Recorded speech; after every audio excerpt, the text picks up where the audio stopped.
I want to start this video by saying that I think constellations are astrology, not astronomy.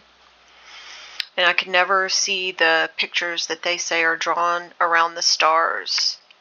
Like, I can't see how they make out all these stars as dragons and bears and scorpions, etc.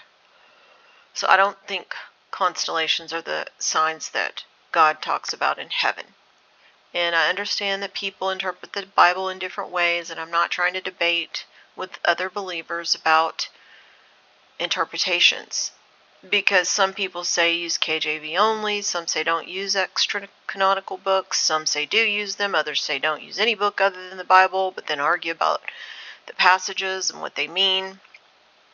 But to me, it seems naive to think that you can only get knowledge from one book that has so many changes, additions, deletions over time, and not look at history or architecture or other books. I think it's wise to do that as long as it's done with discernment, which I do pray for. Anything I say on this channel is just me thinking out loud to try to figure out what the enemy's up to, and I could be wrong about everything, but my heart is in the right place and I'm not taking donations or monetizing, and I never would do that. So now that's off my chest. I think that constellations are a corruption of the 7 sacred sciences God gave to Adam. Astronomy being one of those that was corrupted into astrology. And I think that's what constellations are. But in yesterday's video titled Black Rock, I talked about the idea that the pole star, I believe, is the throne of God at the top of the firmament. And this would definitely correspond with his title as the Most High. And it would also explain why the powers would leave the top of the capstone of the pyramid unfinished, because they want their god, Satan, the dragon, in that position. And also yesterday I talked about the constellation Draco, or dragon, named by the Greek astrologer Ptolemy.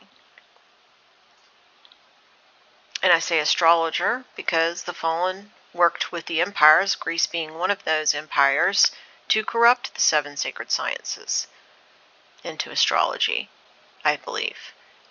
I did misspeak saying that the pole star at the tip of the dragon, as the astrologers drew it in their little imagined sky picture, I was thinking that it was here at the tip of this dragon, but it's actually not. It's at the tip of this Ursa Minor constellation. So this bear-looking thing with the long tail, this is actually the pole star, or the North Star, of how they drew it.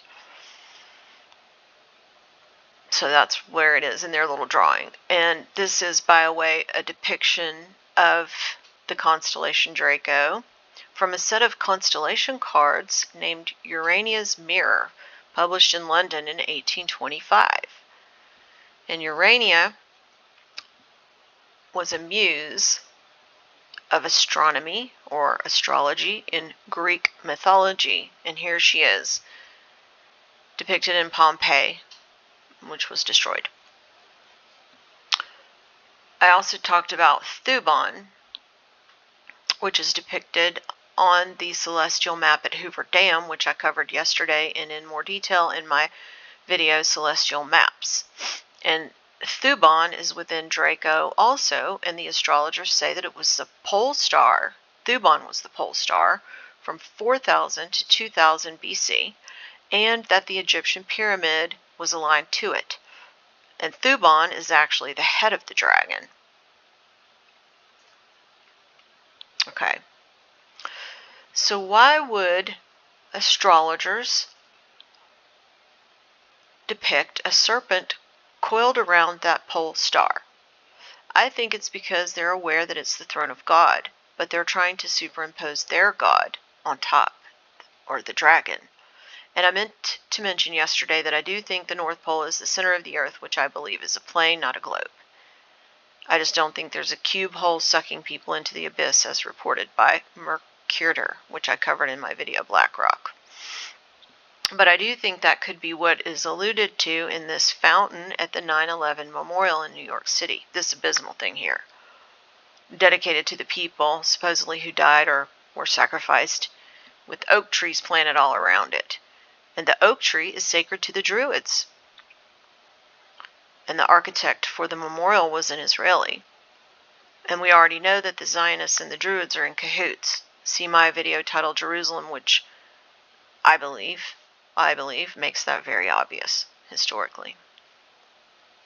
But here I want to read Revelation 12. And there appeared a great wonder in heaven, a woman clothed with the sun and the moon under her feet, and upon her head a crown of 12 stars. And she being with child cried, travailing in birth, and pain to be delivered. And there appeared another wonder in heaven, and behold, a great red dragon, having 7 heads and 10 horns, and 7 crowns upon his heads. And his tail drew a third part of the stars of the heaven, and did cast them to earth. And the dragon stood before the woman which was ready to be delivered, for to devour her child as soon as it was born. And she brought forth a man-child, who was to rule all nations, with a rod of iron. And her child was caught up unto God, and to his throne. And the woman fled into the wilderness, where she hath a place prepared of God, and they should feed her there for 1,260 days. And Satan, or the dragon, did try to devour Jesus the minute he was born, and even before that, didn't he? Thanks for listening.